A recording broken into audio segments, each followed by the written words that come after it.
বাংলাদেশের মানুষ সন্ত্রাসী মুক্ত বাংলাদেশ চায়।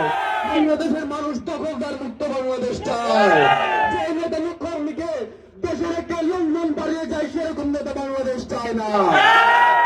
প্রিয় সংগ্রামী সহযোদ্ধাগণ, আপনারা দেখেছেন ছাত্র সংসদ গুলোর নির্বাচন, ডাকসু জাকসু রোকসু জাকসু দেখেন নাই?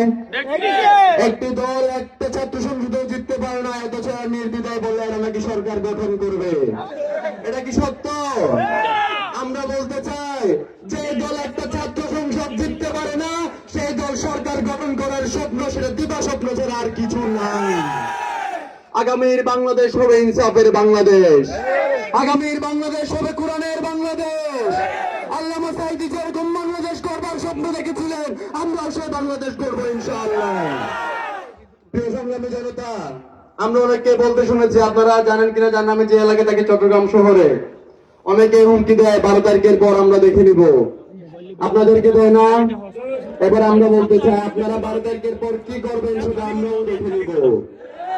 বাহার চড়াই কি ভোট চুরি হয়? ভোট চুরি হয় না? অনেকে কেন্দ্র দখল করবে বলে না? বলে।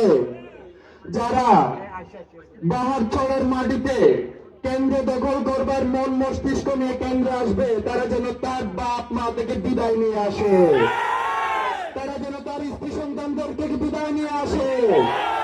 আমরা কোনোভাবে বাংলাদেশের নির্বাচনকে অসুস্থ হইতে দিব না, দিব না, দিব না।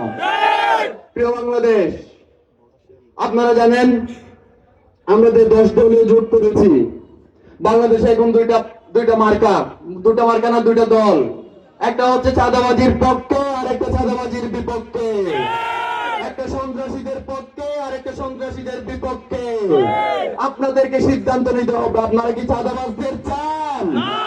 আপনারা কি সন্ত্রাসীদের চান? আপনারা কি এমন কাউকে চান যে আপনার জমি দখল করবে? আপনারা কি এমন কাউকে চান যে